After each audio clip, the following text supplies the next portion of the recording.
as apresentações desta manhã, a 2019. Na sequência, Dr. Ivan Bonifácio fará a apresentação da Estratégia Nacional. Com a palavra, o Dr. Clênio Jair Chuzzi. Bom dia a todos. Saúdo inicialmente a conselheira e ministra Maria Cristina Peduzzi, em nome de quem saúdo e cumprimento os demais conselheiros do Conselho Nacional de Justiça. Saúdo Dr. Ivan, em nome de quem cumprimento também os servidores responsáveis pelo Departamento de Gestão Estratégica do Conselho Nacional de Justiça. Saúdo a todos os presentes, enfim, mais uma vez é uma satisfação revê-los para tratar desse tema tão importante, e o faço saudando os magistrados em nome do desembargador Fernando Quadros, da 4ª Região, e saúdo todos os servidores em nome da Liz Halber, do TJDF. É uma satisfação, mais uma vez, conversar sobre esse tema tão importante e tão caro à sociedade, não apenas ao judiciário brasileiro, mas também a toda a sociedade do Brasil. O conselheiro Rubens Curado fez uma observação interessante de que existe em tramitação hoje no Judiciário Nacional aproximadamente 90 milhões de processos, segundo Justiça em Números de 2012, relativo ao acervo de 2011, e quando ele mencionava, eu me lembrava de uma frase de um consultor de empresas, Stephen Kenneth, que dizia que no Brasil nós temos iniciativa, mas não temos acabativa. Obviamente que ele fazia uma alusão à parte empresarial, de que as pessoas tinham a ideia de lançar empresas, de construir micro, grandes empresas, enfim, e não levavam a fim essa iniciativa.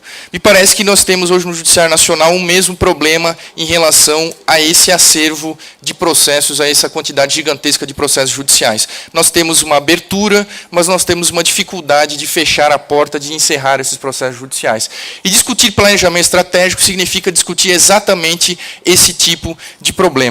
Os conselheiros que antecederam na mesa anterior muito bem expuseram todas as problemáticas que envolvem esse tema, e o que nos porta aqui mencionar e fazer alguma reflexão é em relação à formatação da criação desse planejamento estratégico que se pretende elaborar e implementar para os anos de 2015 e 2019. O primeiro instrumento que nos dá a base para debater esse tema é a Resolução 70 de 2009, que foi aquela resolução que fundamentou o planejamento estratégico de 2009/2014, enfim, o planejamento estratégico que ora nós aplicamos.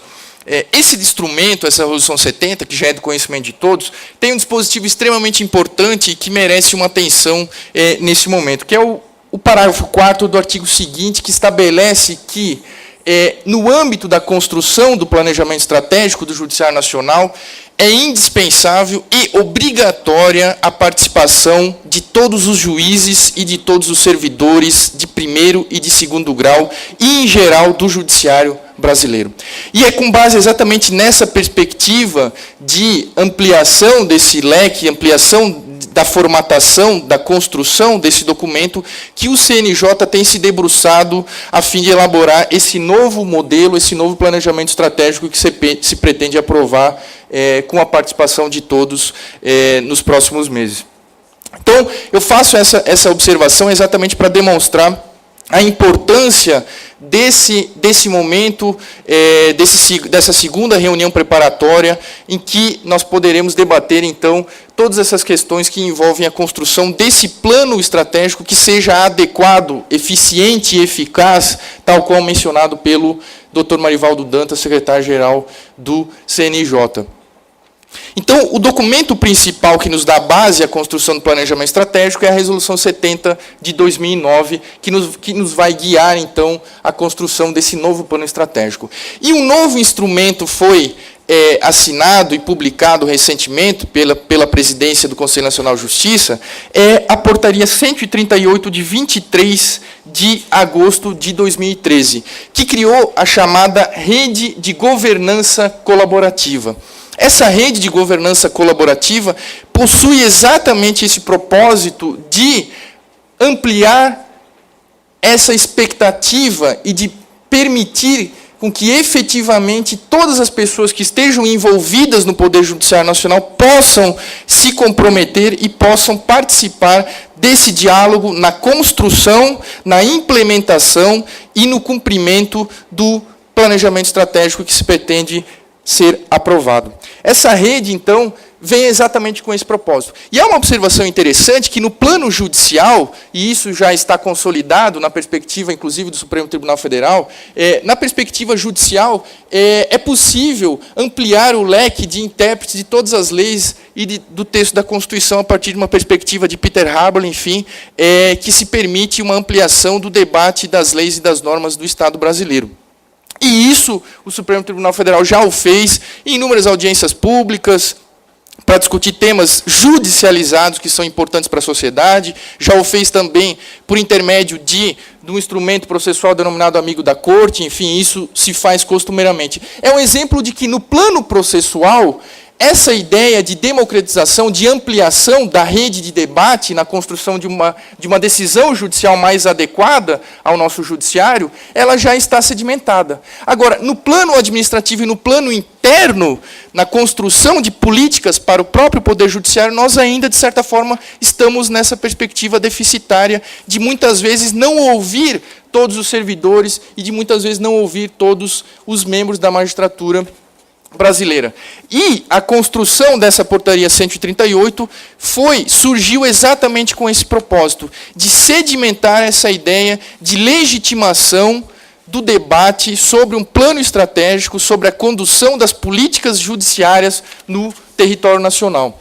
Então, essa é a perspectiva que o Conselho Nacional de Justiça apresenta a todos os outros tribunais. Não se quer aqui, por parte do Conselho Nacional de Justiça, que o CNJ tenha aquela atuação invasiva, aquela atuação autoritária. Não é isso que se pretende. É óbvio, é inegável que a missão constitucional do CNJ também é a missão de controlar e de fiscalizar o Judiciário Nacional. Mas essa é uma das vertentes previstas no texto da Constituição. A outra vertente, que muitas vezes foi esquecida e que agora nós precisamos resgatar, é exatamente essa vertente de uma atuação na perspectiva da governança do Judiciário Nacional. E essa governança o CNJ não quer desenvolver sozinho, exclusivamente. O Conselho Nacional de Justiça quer compartilhar essa governança com os demais membros, juízes e servidores que compõem a estrutura do Judiciário Nacional. Essa portaria, portanto, 138, de 23 de agosto de 2013, tem exatamente esse propósito, de construir essa rede de governança colaborativa do Judiciário Nacional. Pretende-se, portanto, a partir disso, que os tribunais brasileiros, todos os 91 tribunais brasileiros e os conselhos CSJT, CJF, possam debater de uma forma mais ampla na sua base exatamente essa construção do novo plano estratégico que se pretende. A partir disso, nós temos, então, uma estrutura hierarquizada e que se inicia, então, na base com os seus tribunais, que devem, portanto, dialogar com os seus juízes, com os seus desembargadores, com os juízes de primeiro grau, com todos os servidores dos tribunais, com todos os servidores de primeiro grau, dialogar um texto adequado, propostas adequadas à construção desse plano. No segundo momento, nós temos na segunda linha dessa estrutura hierarquizada, a possibilidade de criação de subcomitês, e esses subcomitês eles podem ser criados no segmento da Justiça Estadual, no segmento da Justiça do Trabalho e no segmento da Justiça Eleitoral, que são os três segmentos que possuem uma capilarização mais acentuada no território nacional. Esses subcomitês, então, são depositários das informações e das conclusões apresentadas pelos tribunais, pela base do Judiciário Nacional, que levam, então, essas conclusões ao segmento ao conselho, à comissão do segmento de cada segmento do Judiciário Nacional. Então, cada segmento do Judiciário Nacional também tem uma importância, tem uma participação muito importante, porque ele vai receber todas as informações que foram apresentadas pelos tribunais, que foram encaminhadas aos subcomitês e encaminham-se, então, aos coordenadores do segmento, de cada segmento de justiça do Brasil. E os coordenadores de cada segmento encaminham, então, as conclusões para a comissão para o Comitê Gestor Nacional, que é o órgão central que foi criado pela Portaria 138 com esse propósito. Esse Comitê Gestor Nacional ele é composto por integrantes de todos os segmentos, por membros, por integrantes do CNJ, pelo diretor do Departamento de Gestão Estratégica, e por integrantes, por coordenadores de todos os segmentos do Judiciário Nacional. É exatamente essa perspectiva, essa rede, portanto, de colaboração, essa rede de governança colaborativa que vai permitir a ampliação do debate acerca desse tema, que vai permitir a ampliação dessa interlocução, do diálogo que envolve esses temas relacionados à construção de metas, relacionados à construção do planejamento estratégico do Judiciário Nacional. Se nós pretendemos um judiciário eficiente e eficaz, se nós pretendemos um judiciário que corresponda às nossas expectativas, precisamos, portanto, participar de forma efetiva na construção desse modelo. É isso que o CNJ espera, é isso que o CNJ apresenta a todos os tribunais. Então, uma vez concluída essa participação da base de todos os segmentos do Judiciário Nacional, a proposta é levada à comissão, então, de gestão estratégica do Conselho Nacional de Justiça, que é composta pelos conselheiros que compuseram a mesa que antecedeu, e essa comissão, então, analisa e encaminha posteriormente a todos os presidentes, enfim, para uma aprovação no Encontro Nacional do Judiciário, enfim, e para a chancela de todos os membros, de todos os presidentes dos tribunais do Brasil.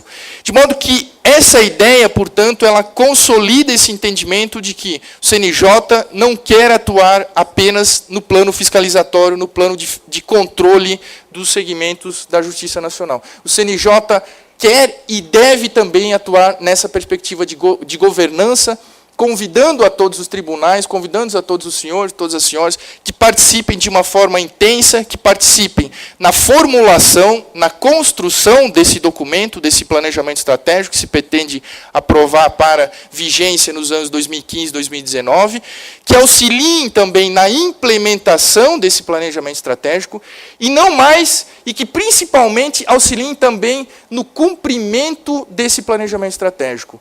Não basta tão somente ampliar esse debate nesse momento inicial de construção do planejamento, mas é preciso também ampliar esse debate de permitir que todos os senhores, que todos os tribunais possam também participar da fiscalização e do cumprimento disso que se pretende criar. Esse é o propósito, é isso o que o CNJ pretende adotar, é isso que o CNJ apresentou a partir desses atos normativos, enfim, apresentados aí pela Portaria 138, de 23 de agosto, e também pela Portaria 155, de 6 de setembro, recente agora, mencionada pela ministra Peduzzi e pelo conselheiro Rubens Curado. Vejam que a ideia é exatamente essa, ampliar e democratizar o debate sobre essas questões. O CNJ não quer atuar de uma forma invasiva, de uma forma autoritária. Quer exatamente permitir essa democratização do debate acerca desses temas. Muito obrigado e fico à disposição para mais tarde acompanhar nos trabalhos. Muito obrigado, bom dia.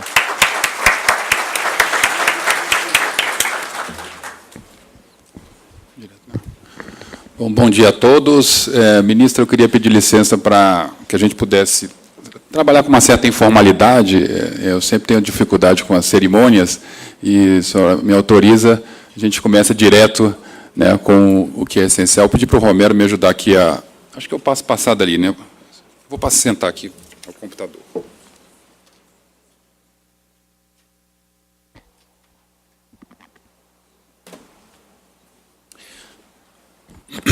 Antes de começarmos, bom, eu tenho 2 objetivos a cumprir com vocês hoje, antes do meio-dia, que é apresentar os resultados das metas que foram estabelecidas para 2013, os resultados do primeiro semestre, e conversar um pouquinho sobre o que nós já produzimos em termos de macro desafios para 2015 e 2019.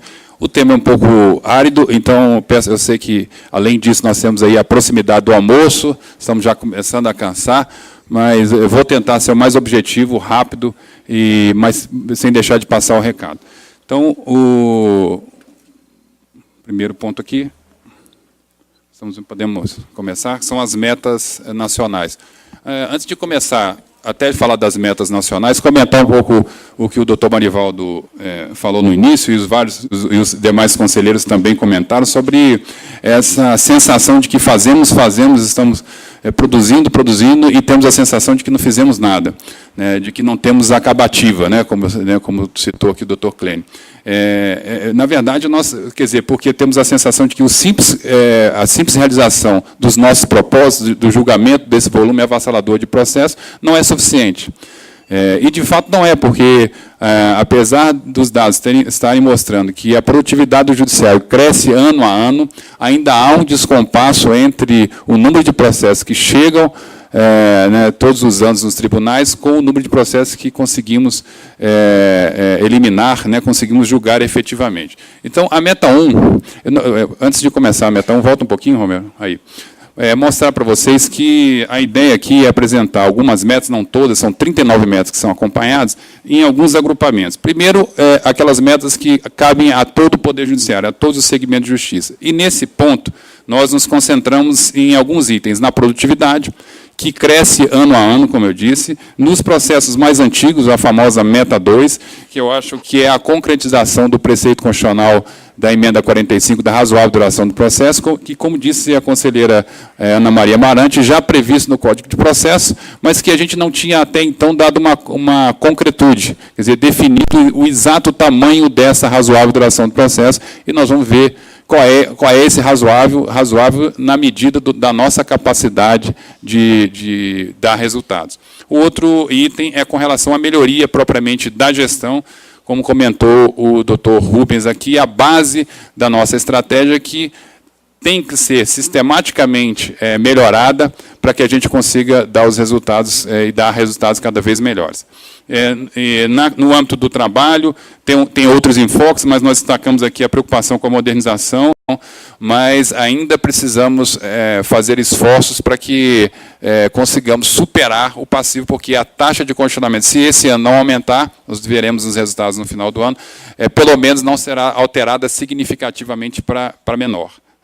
Um outro item, aqui a gente tem, 52% dos tribunais já conseguiram alcançar esse resultado, ou seja, estão superando o número de processos que entram, mas uma outra parte, um pouco menos da metade, ainda não consegue dar conta do acervo. Tá? Aqui a gente fez, no próximo slide, não sei se vocês vão conseguir enxergar, mas nós fizemos aí uma espécie de ranking dos 10 mais, né, dos que estão conseguindo. Então, entre os tribunais superiores, com exceção do TSE, que não informou dados, nós temos praticamente, nós estamos alcançando esses resultados. E aqui, a gente tem aqui, está muito pequeno aqui, mas os TRFs 5, 2 e 3 praticamente já estão com a meta alcançada, o 4 e o TRF1 estão muito próximos. Na Justiça Estadual, os tribunais de Justiça Militar têm bom desempenho, Minas que ainda precisa fazer uma recuperação, e, claro, eu tenho sempre que, não tem jeito, né, Eric, sempre Sergipe com bons resultados aqui, aparecendo entre os melhores, mas os resultados, de um modo geral, dos 10 são esses aí. Na Justiça do Trabalho, destaque para o TRT 11, que é Amazonas, e TRT da primeira região, Rio, né? São tribunais que não são tribunais pequenos e que têm dado resultados excelentes com relação à produtividade. E os demais tribunais aí que estão elencados entre os 10 que estão muito próximos. Na Justiça do Trabalho, o resultado é melhor do que nos outros segmentos. O menor tribunal já alcançou pelo menos 70% do acervo.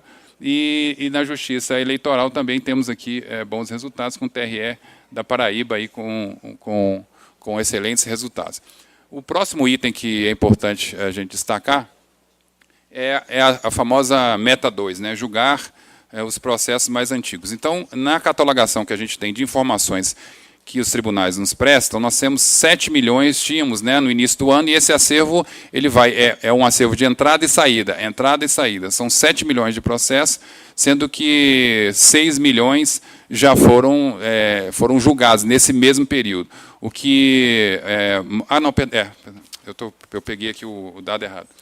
São 6 milhões e 6 milhões e 500 e 6 milhões e 200, né, perdão, desculpem aqui.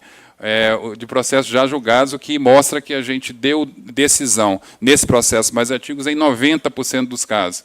89% dos tribunais já conseguem tramitar os processos no prazo estabelecido pela meta, e esse prazo varia, por exemplo, para a Justiça do Trabalho é 4 anos, para o STJ é 5 anos, para a Justiça Militar da União são 3 anos, nos tribunais de justiça também são 5 anos, inclusive no segundo grau. Esse ano a gente só tem meta 2 para o segundo grau e para os juizados especiais no âmbito do segundo grau.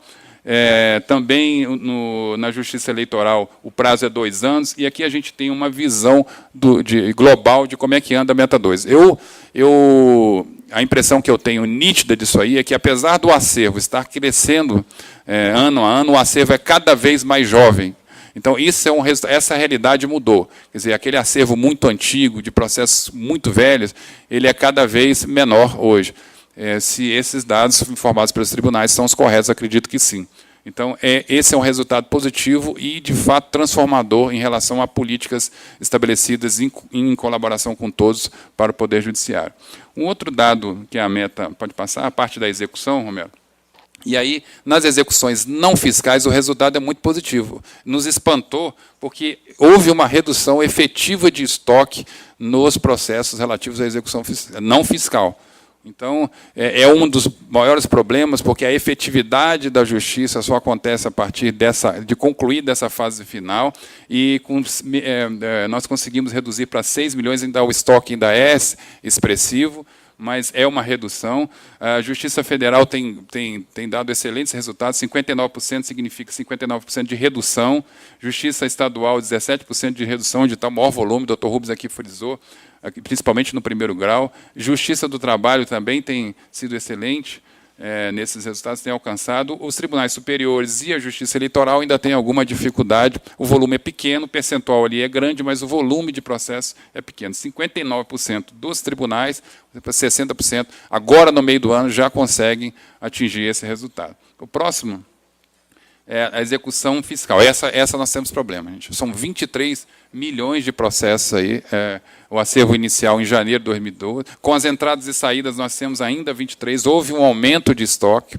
Quer dizer, então, apesar de pequeno, apesar de estável, houve um aumento de 1,3%, 0,3%.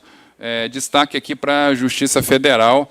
Então, tanto no âmbito das execuções não fiscais, quanto nas execuções fiscais, o volume na Justiça Federal tem reduzido. A Justiça Eleitoral também ainda há problemas. 41% dos tribunais estão conseguindo reduzir em pelo menos 20%, a meta não era pequena, reduzir em 20% os resultados, o acervo de processo na execução fiscal. O próximo ponto importante, que também é uma meta nacional, estabelecida para todos os segmentos, foi o fortalecimento dos nossos controles internos. Então, o objetivo era melhorar a gestão. A meta está com um percentual de 60%. O ponto forte é que todos os tribunais já têm as suas estruturas de controle interno, têm autonomia para agir. Essas estruturas de controle interno estão vinculadas à presidência, trabalham com um nível excelente de profissionalismo, porque trabalham com base em normas técnicas, mas têm dificuldades. As dificuldades essenciais dizem respeito à estrutura de pessoal, tanto qualitativa quanto quantitativa. Existem poucas pessoas para fazer controle, e essas pessoas não estão plenamente capacitadas para fazer isso. Também temos dificuldades em sistemas de informação. As áreas de controle interno trabalham com sistemas de informação ainda precários. É preciso investir nisso aí, e isso indiretamente ataca, ou talvez diretamente ataca também a meta 18, que é de combate à improbidade e à corrupção, porque são os recursos que o próprio judiciário, nós somos módicos, são 60 bilhões de reais, que nós gerenciamos. Então, na medida que a gente tem controles internos fortalecidos, a gente também colabora para evitar eventuais desvios e desperdícios do recurso público. Ainda também como meta nacional, nós temos criar um sistema, foi votado no último encontro, criar um sistema nacional de licitação. A meta aqui está com 62%, nós ainda temos, isso aí foi apurado até o dia 23, não é isso? 24 de junho. Junho, né? de janeiro a junho, com dados lançados até 24 de julho. Então, nós temos expectativas de que esses resultados melhorem. O que a gente tem de grande inovação, há alguns anos atrás, o Executivo lançou as compras eletrônicas, né? E nunca tinha sido feito esse levantamento antes, e a gente percebeu que praticamente a totalidade dos tribunais hoje fazem compras por meio do portal de Compras Net, usando o pregão eletrônico. Isso é fantástico. É um excelente exemplo de boas práticas, quer dizer, uma prática estabelecida, que foi um prêmio lá do governo federal, foi implantado e o Brasil inteiro adotou no segmento da União, no segmento dos estados, da Justiça Eleitoral, enfim. Então, é um resultado fantástico de boas práticas, mas ainda assim que temos problemas, e um dos principais problemas, novamente, é a falta de qualificação de pessoal, principalmente na fase importante, que é a fase de seleção e qualificação de propostas. Comprar, todo mundo sabe que comprar no serviço público é complicadíssimo, porque quando a gente está em casa, quer fazer uma obra, você escolhe o azulejo, você escolhe o perfil, você escolhe o profissional que você quer, você faz da forma como você quer. Quando você vai fazer uma obra dentro do serviço público, as dificuldades são imensas, porque além de você escolher de acordo com parâmetros que a lei determina, você tem que mostrar todo o tempo a vantajosidade para a administração, o menor custo e que o produto seja o melhor possível. Então, é dificílimo, e as áreas de compras, de aquisição de serviços e produtos têm muitas dificuldades, o processo é lento, e muitas vezes o erro e o desperdício vem não porque há uma intenção de burlar o erário, mas simplesmente porque não há conhecimentos profundos para fazer esse processo. Bom, o próximo item, agora já especificamente a alguns segmentos, aqui a Justiça Estadual Federal, o STJ, é a famosa, já tão famosa como a meta 2, não é, conselheira? A meta 18, que é o combate à corrupção e às ações de improbidade. A nossa expectativa, gente, eu estou com uma expectativa muito forte, os dados ainda não mostram isso, é de que a gente alcance pelo menos 75% da meta. O ideal era julgar os 100%. Pelos resultados, provavelmente, a gente não alcança. Isso significaria dobrar a produção do ano passado. O ano passado nós julgamos pouco mais de 40 mil ações, e a ideia é chegarmos aí a pelo menos esses 89 mil. O que os dados estão mostrando? Que, em princípio, nós estamos apenas, desse dado aqui, 39%, hoje nós estamos próximos dos 50%, esse dado era de julho, hoje nós estamos próximos dos 50%, mas qual é a maior dificuldade? A gente imagina que esses processos vão avançar fortemente no segundo semestre, porque um levantamento da Corregedoria mostrou que apenas 20% dos processos têm mais de 100 dias na mão do juiz. Ou seja, outros 80% estão sendo preparados, estão naquela fase inicial do processo, né, de formação de provas, de intimação, enfim, toda aquela parte inicial do processo, e devem chegar agora, a partir de setembro, outubro, nas varas. Porque se o ano passado a gente já julgou mais de 40 mil, a gente espera que, com o impulso da meta, pelo menos chegar nesses 80 mil aí. Essa é a nossa expectativa, que daria um grande resultado para o Poder Judiciário. E a gente fala, são 100 mil ações, né? 100 mil ações, claro que, evidentemente, que nesses 100 mil não são 100 mil culpados, né? Mas se 30% disso aí, né, efetivamente for demonstrado, né, a culpabilidade, etc., e forem julgados, aqui é uma prestação de serviço fantástica para toda a nação, para toda a sociedade. O conselheiro Gilberto reforça sempre isso, quer dizer, a dificuldade hoje de implementar políticas públicas por falta de recurso vem, em grande medida, por dificuldades passadas, né, no âmbito dessa questão da corrupção e da improbidade. Bom, um outro item, e essa meta, como disse o conselheiro, já é uma meta permanente, nós certamente iremos cada vez mais aprofundar nessa discussão. Tive uma notícia do TJ, hoje recebi do TJ do Paraná, de que lá estão escaneando todos os processos, havia informações apenas do segundo grau, hoje nós já temos informação do segundo grau também, é um dos tribunais que está em destaque, como Sergipe também tem destaque, e outros, Minas Gerais, e outros tribunais que estão em destaque na meta 18. Nós estamos também, assim, eu queria falar são ações importantes da meta 18, aqui coordenadas pelo conselheiro Gilberto. Um fato importante são parcerias que nós estamos fazendo com o Ministério Público, inclusive com o CNMP, para que identifique, eles lá já têm, inclusive, uma recomendação para acelerar essas ações no âmbito do Ministério Público. Nós fizemos parcerias também com a Escola Nacional de Formação de Magistrados, para treinar magistrados, e no âmbito dos servidores também, sobre esse processo que tem uma certa complexidade. E agora está em curso um diagnóstico realizado pelo DPJ para saber quais são as condições de trabalho desse juiz que atua nesse processo de improbidade. né? Então, para saber se não seria necessário algum tipo de priorização por parte da presidência para que esse processo avance ainda mais rápido. Agora sim, o próximo item, que é a meta 9 e 10, especificamente da Justiça do Trabalho, e a ideia era aqui uma preocupação com a saúde e com a adequação ergonômica, né, dos funcionários da Justiça do Trabalho.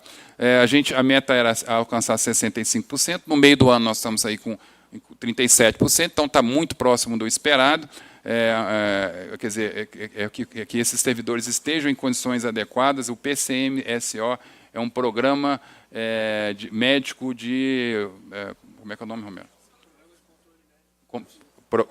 Programa de Controle Médico e Saúde Ocupacional. E o Programa Preventivo de Riscos Ambientais, que tem a ver com a preocupação, né, das condições adequadas de trabalho. Na parte de adequação de infraestrutura também, e a parte ergonômica também, nós estamos indo bem. 20%, a meta era 20%, nós estamos aí com 16% aqui no meio do ano. Próximo item. Outra meta, essa muito importante, né, da Justiça do Trabalho, que é a implementação do processo judicial eletrônico, né, em 40% das varas do trabalho. Essa era a meta, então são 1.474 varas, nós já alcançamos aí 32% dessas varas, e os tribunais de destaque, eu tenho que destacar aqui agora o TRT do Sergipe, né, da 20ª região, que pelas informações que constam, já alcançaram 100% nas varas, aí o Adriano está me confirmando aqui, então os dados estão corretos. Destaque aqui para o TRT da 20ª, que já informatizou e já implementou o PJE em todas as varas daquele tribunal. E outros tribunais que estão indo muito bem, como o TRT da 1ª, TRT da 11ª, da 7ª no Ceará, enfim, aqui é mais ou menos o ranking dos, mais ou menos não, é o ranking dos 10 que estão em melhor situação. Outro item importante que tem muita relação com essa questão da modernização é a capacitação. Volta lá, por favor, só para falar rapidamente. Volta um item. A meta 11, que é capacitar 20 horas de treinamento, pelo menos 50% dos magistrados, dos servidores, e nesses itens aí, em planejamento estratégico e gestão estratégica. O que espantou assim, até de forma negativa foi o fato de que os servidores em gestão estratégica, só apenas 23% foram treinados em gestão estratégica. O resto vai bem, né? Os magistrados, tanto no âmbito do PJE quanto da gestão estratégica, já alcançaram mais de 40%. Um item muito importante, que é o da qualificação dos servidores e magistrados. Pode passar, Romero. O outro item agora relacionado à Justiça Militar, o destaque da Justiça Militar é o prazo. Então, hoje a gente tem essa noção clara de que cada segmento tem um determinado prazo. A gente não pode dizer assim, de um modo geral, a justiça é lenta.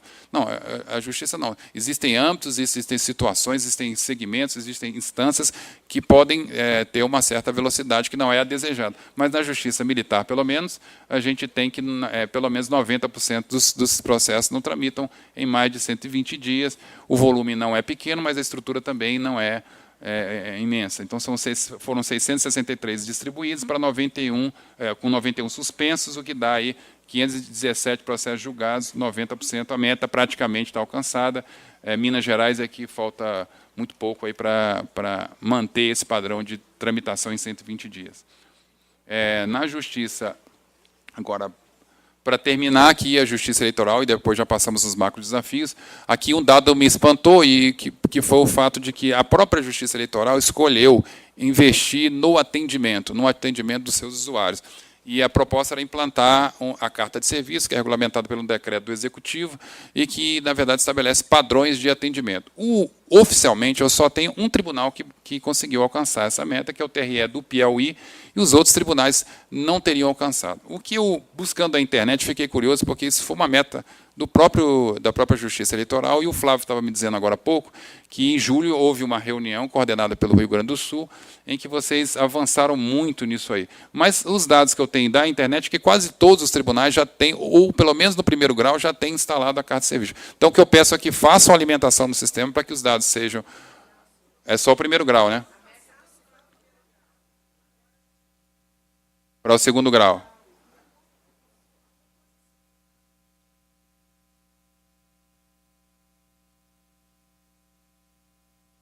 Ok.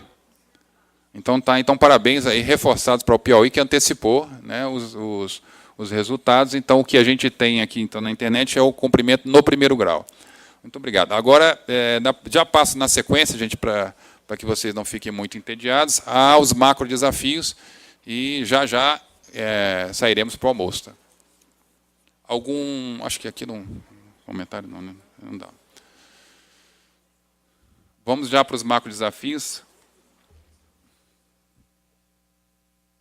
O objetivo dessa reunião fundamental é que a gente consiga descrever um conjunto de metas para 2014. Cada segmento se reunirá sobre a coordenação. Existe uma inovação nesse ano, tá, gente? A coordenação vai ser totalmente feita pelo próprio segmento. Nós vamos estar auxiliando, mas a coordenação da meta será efetivamente feita pelo próprio segmento. E nós esperamos que no final do dia de amanhã, à tarde de amanhã, todos os segmentos já tenham apresentado as suas metas para 2014. Bom, temos aqui o novo, essa é a proposta do novo mapa estratégico. Como disse o Dr. Rubens, sempre há e sempre haverá inteligência antes dos que eventualmente estão agora no CNJ, em qualquer organização. Então, aqui, a proposta sempre foi fazer um planejamento incremental. O que é esse planejamento incremental? É manter aqueles compromissos que nós precisamos manter como fundamentais, incluindo ano a ano, ou período a período, novos conteúdos que sejam, naquele momento, desafiadores, essenciais, importantes para a transformação do Poder Judiciário. O que a gente inova? Em termos de metodologia, nós mantemos a metodologia do BSC, com as perspectivas, né, recursos, processos internos e clientes, ou recursos, aprendizado e crescimento, processos internos e clientes, com algumas inovações. Nós trazemos aqui a metodologia do Bain Company, que é uma consultoria americana, norte-americana, que está fazendo um sucesso danado nos Estados Unidos, que é apenas uma forma mais ilustrativa de mostrar o mapa. Ele traça também as tendências atuais, mostrando aonde nos concentramos nesses últimos anos, e aí nós nos concentramos no incentivo à solução de alternativa de conflitos, por exemplo, com o programa conciliar legal, no aumento do número de julgados com a meta 1, julgar mais do que entrou, com o julgamento dos processos mais antigos, ou com a meta 2, com a profissionalização da gestão, com a implementação dos escritórios de projetos, da gestão estratégica, e aí, recentemente, com a questão da improbidade. Então, ele mostra que nós nos concentramos em um conjunto de temas, e aí a gente vai fazer uma revisitação, né, nos objetivos. Muitos deles já estavam no planejamento. O que a gente procurou aqui não só reafirmar o que já estava, mas também uma linguagem mais direta para que as pessoas entendam. Então, quando a gente bota combate à corrupção, qualquer um que leia esse macro desafio entende qual é a proposta, né, qual é a estratégia do Poder Judiciário. E fizemos alguns agrupamentos, pensando que alguns desafios são específicos de determinados segmentos, e outros são mais gerais, que são aplicáveis a todos os segmentos da justiça. E depois, o que a gente imagina como cenário desejado. Esse processo ainda está em construção.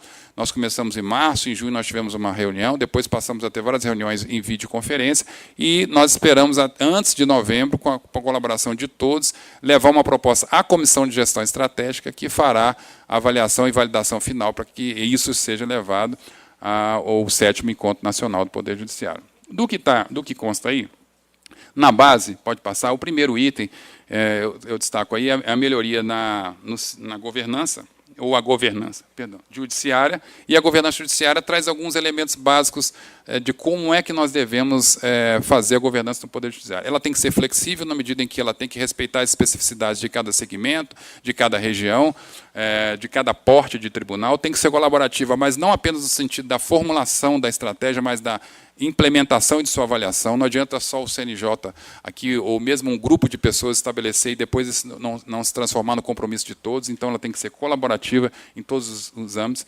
Tem que incorporar boas práticas. É impressionante, a ministra Peduzzi estava comentando essa dificuldade que em todos os tribunais, é de você aproveitar boas práticas, porque todo mundo acha que a sua é a melhor prática, mesmo que o seu resultado não seja o melhor. E aí você buscar o compartilhamento de boas práticas é dificílimo, impressionante no judiciário, que é um órgão, que é um poder extremamente padronizado, extremamente documentado, regulamentado, mas o quanto é difícil isso. Então, a gente busca nesse modelo a aplicação de boas práticas, transparências. Esse dia recebi, simultaneamente assim, um dia depois do outro, o Tribunal de Contas da União e, na sequência, a Polícia Federal. Não tinha nenhum problema comigo na Justiça, viu, ministro? Era só, eles queriam conhecer o Poder Judiciário e queriam conhecer o nosso modelo de planejamento. Esse que já está aí, que vocês construíram, né, que todos nós colaboramos nele. E eles ficaram impressionados com o nível de transparência que temos hoje. Né? E eu estou falando da Polícia Federal e do Tribunal de Contas da União, que lidam, de alguma maneira, diuturnamente com esses temas. Então, nessa questão da transparência, de mostrar resultados, de ter uma perspectiva gerencial e participativa, eu tenho certeza de que o Judiciário é diferente dos demais poderes da União. Bom, nós temos aqui a questão da gestão documental e da gestão da informação, que é fundamental. A gente caminha cada vez mais para o mundo virtual, e esse mundo virtual exige obrigatoriamente uma adoção de mecanismos cada vez mais profissionais na gestão dos documentos e na gestão da informação. Podemos passar. Outro item que aí o doutor Marivaldo já frisou aqui muito, que é a questão da gestão de custos. Foi destacado que é importante a gente ter um aprimoramento da gestão de custos, e a gente precisa ter alguns parâmetros. Hoje o Judiciário gasta 60 bilhões, que equivale a 1,3% do PIB. O PIB nosso é 4,5 trilhões, representa 6% da receita do governo. Desses 60 bilhões, a maior parte que nós gastamos é com o pessoal, 50 bilhões, isso é 90% do que nós gastamos. Então, se a gente pensar, nós temos aí outros 1,7 bilhões, isso já deve estar na faixa dos 2 bilhões investidos em tecnologia.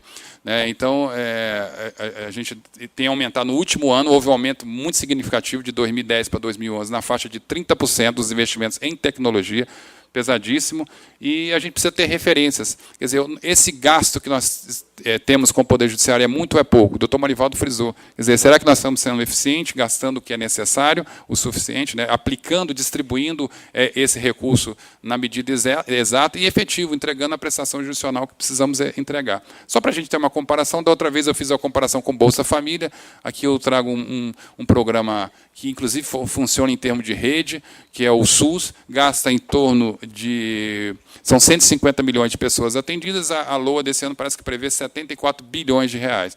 Então, nós somos, pelo menos, se a gente considerar apenas o que está em tramitação, 25 milhões, multiplicado por 2, porque sempre nós temos duas partes, nós somos 50 milhões gastando aí 60 bilhões.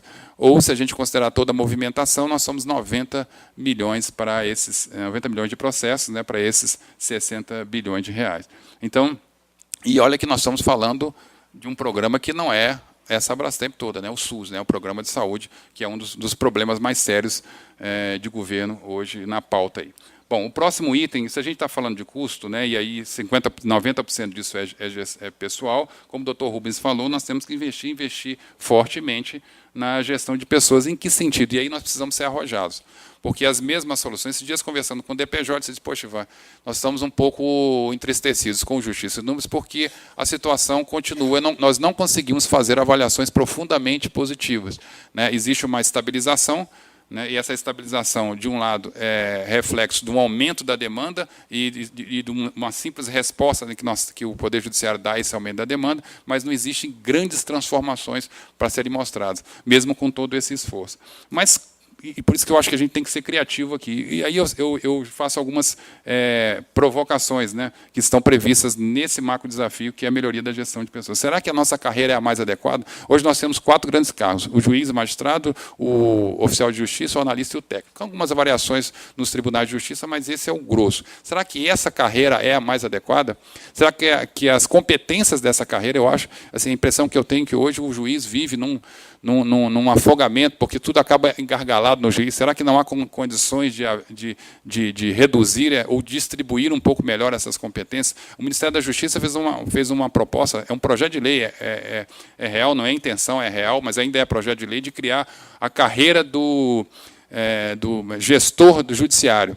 E eles estão propondo lá que esse gestor judiciário apoie na governança, né, do Poder Judiciário. Mas é o Ministério da Justiça que está propondo isso. Por que não saiu do Poder Judiciário essa perspectiva? Investimento em capacitação é fundamental, é básico para que a gente possa ter pessoal qualificado, porque as transformações na sociedade são profundas e a gente precisa estar acompanhando tudo isso. A alocação, o Dr. Rubens falou aqui muito forte sobre isso, a alocação da força de trabalho. Hoje a gente sabe que há uma distribuição equivocada. O doutor Francisco, que está aqui presente, foi nosso secretário, nós discutimos muito, doutor Marcelo, discutimos muito uma proposta, junto com os conselheiros, uma proposta de melhorar a distribuição da força de trabalho. O Sergipe já aplica algumas regras, inclusive com premiação para bom desempenho. Se nós não partimos para essas transformações profundas em termos de carreira e investimento em pessoas, não há qualquer mudança que teve notícia na história desse país ou no mundo com relação à melhoria de desempenho passa necessariamente por investimento nas pessoas. Então, por isso que esse tema é tão importante. Um outro tema que é fundamental, que está relacionado a isso aí, é a questão da... vou ver aqui se é a tecnologia... Pode passar, Romero. Melhoria da infraestrutura de governança de TIC. E aí, a primeira reflexão que a gente faz, assim, minha formação é filosofia, então, às vezes, eu gosto de filosofar, apesar de que eu não sou muito bom nesse âmbito, não, mas eu fico achando que a gente hoje caminha para o mundo virtual, porque o mundo físico ele é um pouco chato, ele é um pouco duro, ele é um pouco desagradável, ele muitas vezes até cheira mal. E o mundo virtual ele é mais organizado, pelo menos ele tem um potencial de organização maior, ele é mais limpo, ele não tem cheiro, né, ele é mais controlado, ele é mais transparente. Então, uma certa repulsa que a gente tem do mundo real, a gente acaba mergulhando nesse mundo virtual, e no mundo do trabalho também não é diferente.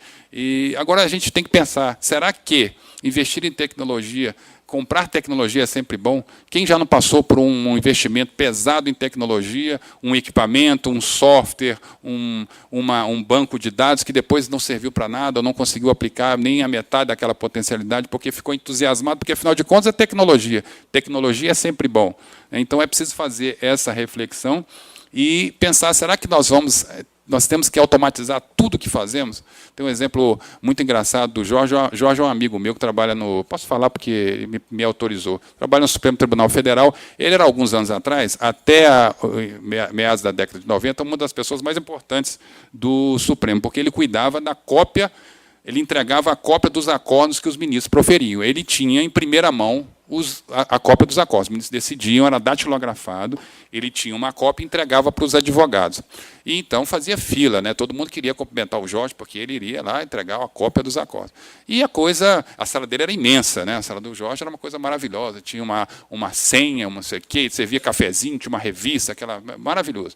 E aí, de repente, de uma hora para outra, foi implantado, né, uma nova tecnologia, que é a disponibilização no portal dos acordos do Supremo Tribunal Federal, e o Jorge agora ficou meio sem fazer o que ele é um sujeito muito ativo, um profissional de alto nível. Ele queria se esforçar, ele começou então a produzir relatórios e pediu inclusive automatização, já que a informática agora estava em voga. Eu quero produção de relatórios de cópias. Então ele tinha relatório de quantas cópias ele tirou, dessas cópias quantas foram amassadas, dessas amassadas quantas foram manchadas, das manchadas para quem ele tinha um controle sofisticadíssimo, tudo informatizado para informar lá depois a área de orçamento, na prestação de contas daquelas cópias que ele tinha tirado. Só que aquilo ali não fazia o menor sentido, né? Você imagina, tinha uma pessoa dedicada a dar um atendimento ao sistema de suporte de cópias Xerox lá do Supremo. Então, essa realidade mudou. É um tipo do exemplo que a gente tem que pensar. Será que tudo nós temos que automatizar? Né? E a automatização não leva à eliminação de outros processos? Então, eu sei que hoje a informática é uma das áreas mais pressionadas, né, junto com os juízes, claro, né, que são pressionados pelos processos, mas essa área de informática é extremamente pressionada pela demanda infinita, porque é infinita por esse apego, esse amor que a gente tem pelo mundo virtual. Um outro ponto, a questão das prioridades, é preciso que se defina. Hoje mesmo o CNJ já instalou seu comitê de governança. Para quê? Para definir prioridades, porque tudo é prioridade informática. Se vocês não se organizarem em comitês, né, e tiverem lá uma forma de governar a informática, não só com relação a custo, mas com relação ao que é importante e essencial, a informática, por mais que se coloque pessoas, recursos, será insuficiente para atender a demanda. E qual é o perfil desse profissional de informática que nós queremos? é um perfil mais gerencial, é um perfil. Existe uma discussão que é desde a década de 90, principalmente, que é a decisão do governo se ele desenvolve sistemas ou se ele terceiriza sistemas. Se ele terceiriza, até que ponto? Quais são os processos que devem permanecer na mão do judiciário? Qual é o investimento que nós devemos fazer? Então, essa discussão é preciso que a gente faça e tenha uma estratégia nacional, uma racionalidade. Então, tem tribunais que desenvolvem totalmente terceirizados, tem tribunal que tem um quadro para desenvolver códigos, tem outro que tem um quadro para desenvolver, para só gerenciar. Então, é preciso decidir qual é o modelo que queremos. Além da governança de TI, nós temos um outro item que é fundamental, pode acionar, aprimoramento da gestão. Esse é um ponto que todos já conhecem, né? É engraçado que isso foi sempre a tônica do CNJ, principalmente a partir de 2009, e ainda não estava explicitamente previsto no planejamento estratégico que a gente traz aqui. Então, além dessas preocupações, né, de implementação das penas alternativas, né, a preocupação com a prescrição, inclusive sistemas eletrônicos que controlem a prescrição para que a gente não deixe, né, um culpado sem julgamento, a preocupação com a residência, os programas que nós temos aqui, como Começar de Novo, todas essas preocupações. É engraçado que sempre me vem à mente quando eu vejo os programas e as ações no âmbito da justiça criminal, é que o judiciário muitas vezes é criticado porque faz política pública, ou faz judicialização das políticas públicas, na saúde, né, no âmbito eleitoral, enfim. Mas aqui ninguém criticou, porque o judiciário, nesse ponto aqui, fez muita política pública. E é reconhecido, o Brasil tem alguma respeitabilidade nesse tema no mundo, graças a esses programas do Conselho Nacional de Justiça de preocupação, né, em relação à questão dos direitos humanos, com relação à questão criminal, que afeta diretamente a sociedade e afeta, inclusive, a atividade do juiz. Então, esse é um ponto que a gente não pode esquecer e que todos, até agora, concordam que deve permanecer. Um outro item questões, esse é muito importante também. O conselheiro Gilberto já fez uma explanação importante sobre a questão das ações civis públicas. A gente precisa dar um tratamento especial. O fato é que existe algum problema de lógica dentro do sistema, dentro do sistema judiciário, algum problema sério, porque como é que pode 30% da demanda do judiciário vir necessariamente do poder público? Quer dizer, e a outra parte vem dos bancos. É preciso ter um tratamento especial para essas grandes demandas. A gente já sabe disso, todo mundo pensa sobre isso, mas é a hora de colocar em prática alguma ação concreta, transformadora, com relação a esse ponto, né? Quais são as causas fundamentais disso? Um dos problemas sérios é, inclusive, a ineficiência e a má qualidade da prestação do serviço público, que acaba gerando, por erro da máquina pública, acaba gerando ações judiciais. Então, isso é preciso prestar atenção. E a consequência toda recai sobre o próprio Poder Judiciário.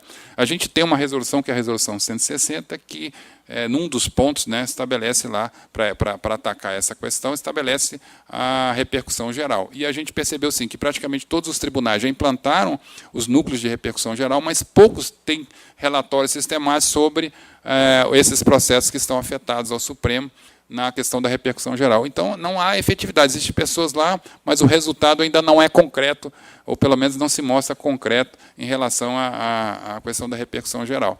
E outros, o próprio está se discutindo no Congresso Nacional uma revisão do Código de Processo que trata também dessas questões das demandas repetitivas, a gente sabe disso. Então, é preciso que o Judiciário se alie a esses projetos, a essas ideias, e traga inovações, porque se a gente não quebrar esses paradigmas, não vai ser possível a mudança. Nós vamos continuar com uma certa insatisfação ao observar os resultados, principalmente aqueles consolidados lá no Justiça, e nas nossas metas aqui também. Um outro item importante, que é fundamental, que é o fortalecimento da segurança. Esse é o da segurança eleitoral, do processo eleitoral, que é o item que interessa muito mais à justiça eleitoral. Nós queremos trazer cada vez mais fortemente a justiça eleitoral naquela outra parte que ela é diferente do resto do Poder Judiciário. E, além de toda essa preocupação que eles têm com a segurança e com a implementação das urnas eletrônicas, né, e cada vez o leitor biométrico, a gente está em curso, o doutor Clênio coordena esse projeto, que é do CNCI-AI, né, que é o Cadastro Nacional de Condenados por Improbidade e atos que levem à inelegibilidade e por improbidade. Ampliou-se significativamente o rol de crimes e de ações que são agora incluídos nesse cadastro nacional. O cadastro nacional está em formação, está aberto. A gente pede o apoio de todos os tribunais para que informem efetivamente o juiz, quando condenar, informe. E lá tem informações sobre o condenado, sobre o quanto ele eventualmente lesou do erário, o quanto a forma de pagamento de restituição desses valores. Então, é importante, muito importante que todos alimentem esse dado. Isso é um tema que já está também pensado para a revisão do plano. O próximo item, a celeridade é um tema daqueles que a gente não pode esquecer, é tema de sempre, permanente. Aqui a gente tem só o que hoje a Justiça faz, e assim eu tenho um sonho no futuro. Né? No futuro, você entrar num fast food e o cara terminar, né, pede a comida, isso é tipo o McDonald's, né? Ele pede e sai, pô, isso aqui foi tão rápido, parece até o judiciário. Então, esse é o meu sonho para o Poder Judiciário. Né? Não sei se a gente vai alcançar, mas, enfim, nós vamos perseguir esse resultado aí. Pode passar. Pode passar, Romero. A questão do combate à corrupção como meta permanente, eu já falei um pouco sobre isso, né? As 20 mil ações julgadas no primeiro semestre, contando as duas, pouco mais de 40 mil ações. Hoje, isso no primeiro semestre, hoje 54, 55 mil ações, processamento automático. 20%, como eu disse, os processos estão aguardando, né, na secretaria. Quer dizer, só 20% foram concluídos aos ministros há mais de 100 dias, aos juízes, aos magistrados há mais de 100 dias. Isso significa que existe um volume muito grande de processos que devem aportar aos gabinetes, ao juiz. E então a gente espera que esse resultado exploda no segundo semestre, num bom sentido, né? Exploda, apesar de ser hoje 11 de setembro, exploda num bom sentido. Mais e melhores serviços significa, claro, a aplicação dessa meta, mais e melhores serviços públicos. Também já é um compromisso assumido por todos na continuidade a partir de 2015. Com relação às execuções fiscais, isso é um problema grave. Né? Mais de 40% de tudo que tramita no Poder Judiciário diz respeito à execução fiscal, é pesadíssimo isso, e o juiz tem pouca autonomia, todos sabem disso, mas aqui é preciso também pensar de forma criativa. Né? Na década de 80, no Brasil, tudo chega atrasado. Né? Na década de 80, se discutia na Europa e nos Estados Unidos a revisão do modelo de governo, né? Passando do governo que eles chamavam burocrático para o governo gerencial. E isso chegou aqui em 95, a partir do Bresser, que foi estudar lá o que a Margaret Thatcher fez, né, a partir de 80, lá na Europa. E uma das saídas que eles encontraram lá para a crise do chamado Estado de bem-estar social foi o enxugamento do Estado. Então, em todo o mundo, se começou a reduzir o Estado e dividir o que eles chamaram de publicização, dividir essas responsabilidades com a sociedade, seja a iniciativa privada, seja a sociedade organizada, né, ou seja, os empresários.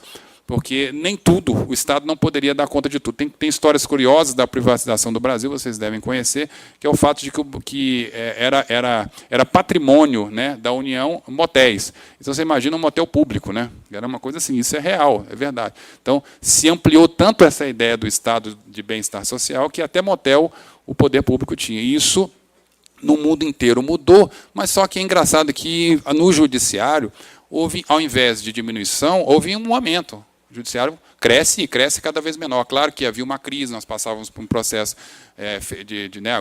passamos agora por um processo de reabertura na década de 80, 90, mas o fato é que houve um alongamento, uma ampliação que não é desprezível do próprio Poder Judiciário. E nessa área de execução fiscal, que eu acho que tem que haver uma reflexão sobre será que é necessário mesmo que o Judiciário atue em todas as fases da execução fiscal? Será que não há como compartilhar? Existem experiências em alguns estados em que eles delegam a competência, porque o processo de execução, eu vou ser até arriscado aqui, dizer, em grande parte, é um procedimento de cobrança. E será que é o juiz, com toda a qualificação e toda uma estrutura, o mais competente para fazer esse processo de cobrança? Será que não há como se pensar numa modificação desse processo? Então, e será que, assim, pensando no Estado efetivo, quer dizer, não dá para dividir, não é que a gente vai abandonar o controle, não, mas é dividir essa competência de repente com a iniciativa privada ou com a sociedade organizada, enfim. Essas coisas que a gente tem que pensar. Até onde as dificuldades, né, de até onde o juiz pode ir. Alguns dados mostram que, eu ainda tenho que conferir, mas houve uma pesquisa, está em realização pelo IPEA, de que quase 80% dos processos que não andam, a dificuldade não é no juiz nem na secretaria. A dificuldade são fatores externos, como, por exemplo, esse caso da execução, que é achar o devedor, e quando acha, ele não tem bens. Então, o processo fica eternamente parado. Então, esse é um parâmetro que nós temos que pensar, e um macro desafio que está posto, temos que ser criativos, senão vamos ficar na mesma história de sempre. As soluções alternativas, nós falamos um pouco, até estamos agora com o ministro Carlos Alberto, ele tem uma audiência também de conciliação, e a Justiça do Trabalho tem sempre dado muitos bons exemplos nessa parte de conciliação. Foram 40, no ano passado, 2011, foram 434 mil audiências, mais de 42 milhões arrecadados. Isso aqui é um exemplo fortíssimo de rede colaborativa. São 18 mil pessoas que participaram, se envolveram na Semana da Conciliação do ano de 2011, com 350 mil audiências, mas é claro que isso aí não é suficiente, né, gente? É claro que a conciliação não é... Eu sei de alguns estados que já estão com esses processos de conciliação praticamente resolvidos e ficam aguardando a Semana da Conciliação para poder colocar em pauta, para ter alguma coisa para poder fazer número, porque já resolveu a conciliação que tinha que resolver. Então, temos que caminhar para outras alternativas, e essa é a ideia que o Ministério da Justiça já lançou, e alguns estados têm, de você ter agentes comunitários de justiça, eu acho fantástico. O Ministério da Justiça já tem, são mais de 11 estados que eles têm, pela Secretaria. Novamente, olhem e prestem atenção no que a Secretaria da Reforma do Judiciário tem feito, eles têm sempre inovado. E eles criaram lá alguma coisa chamada agente comunitário da justiça, que é aquela pessoa da comunidade que vai lá na comunidade, é orientado por um grupo de pessoas, de especialistas, e no Mato Grosso já faz também, lá eles juntam psicólogo, o juiz, o defensor público, o promotor, e recebem um agente comunitário da justiça que recebe orientações ali dos problemas da sociedade e volta preparado, munido para tentar buscar a solução desses conflitos sem ter que passar pelo judiciário. Se a gente não usar essa rede de pessoas para poder eles próprios, né, solucionarem os conflitos, a própria sociedade, né, solucionar os conflitos, o apego porque hoje é assim, é impressionante, as pessoas mais velhas, eu já falei sobre isso, mas assim, é um negócio que me toca tanto, porque hoje, qualquer problema que você tem, se você espirrou, o cara espirrou do seu lado, olha, cuidado, porque eu vou entrar na justiça, hein? Assim, é sempre assim. Quer dizer, a gente não consegue mais resolver os conflitos dentro da própria sociedade. Sempre há o recurso daquela... É quase que um jargão. Se você me incomodar muito, eu entro na justiça. Eu arranho um carro, eu me incomodo num restaurante, eu me incomodo numa loja, né, numa relação de consumo. A primeira reação, o primeiro pensamento que a pessoa tem é: vou entrar na justiça. Aí eu fico só pensando nos 90 bilhões, né, que tem lá tramitando. Quer dizer, poxa, ele não vai resolver, né? Então, ou pelo menos não vai resolver tão rapidamente. Se não houver uma mudança de cultura, e o judiciário tem que fazer parte dessa mudança de cultura, né, fazendo com que a sociedade participe mais disso aí, e temos as soluções alternativas de conflito, só a conciliação não vai ser suficiente para deflagrar esse volume de processo. E no final aqui, gente, já estou terminando, acho que eu terminei antes do prazo estabelecido, desculpem os excessos. Nós temos dois objetivos, que é garantir a efetividade da prestação judicial, nós estamos em discussão, e a garantia dos direitos, né, do cidadão. Esses dois itens, eles sintetizam, né, o que seria efetivamente a própria justiça. E a gente pergunta, né, sempre o que será a efetividade.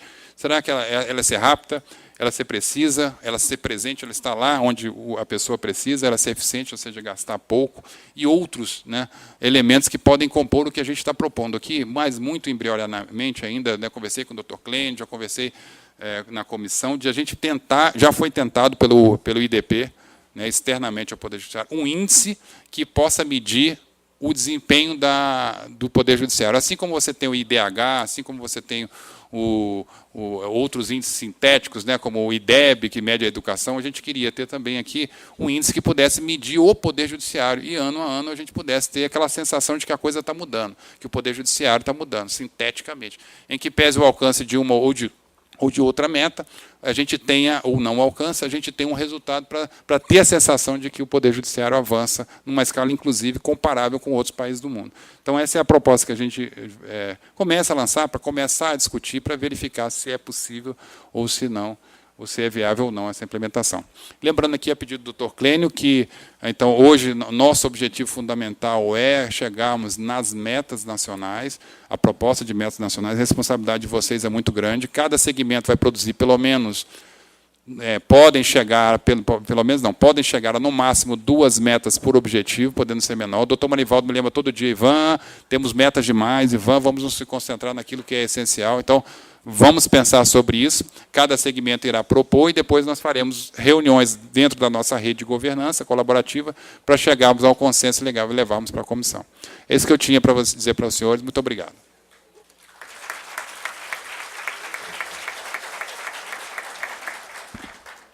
Só gostaria de fazer uma observação, agradecer ao doutor Ivan pela apresentação e ratificar essa última observação de que precisamos refletir um pouco sobre a quantidade de metas. Hoje nós temos 19 metas e me parece que pelo menos por parte do CNJ, é um número, de certa forma, exagerado, porque dificulta o CNJ no controle e também dificulta para os próprios tribunais no cumprimento. Então, uma das orientações do Conselho é exatamente tentar concentrar-se, tentar que nós nos concentremos naquilo que efetivamente é o principal. Algumas metas, obviamente, elas se transformaram, passaram de transitórias para permanentes. São essas metas, enfim, que dizem respeito à meta 1, à meta 2, julgar mais processo do que ingresso, em meta relativa ao controle de corrupção e da improbidade administrativa. Parece que são metas que já estão institucionalizadas no Judiciário Nacional. Então, fica só essa observação de que nós tentemos, enfim, nos concentrar naquilo que efetivamente deve se materializar numa meta. Objetivos nós temos uma imensidão, mas as metas elas precisam realmente refletir aquilo que é o principal e o primordial para o controle interno e também social daquilo que se pretende na prestação jurisdicional. Na parte da tarde, então, os segmentos irão se reunir e trabalhar exatamente na construção de propostas de temas e de metas dentro daquela orientação que já foi apresentada inicialmente pelo DGE. Haverá em cada sala de cada segmento um representante do DGE para fazer o acompanhamento e nós faremos, enfim, um acompanhamento simultâneo, na medida do possível, em todas as salas, dialogando dentro do possível com todos os segmentos. Obrigado, bom dia.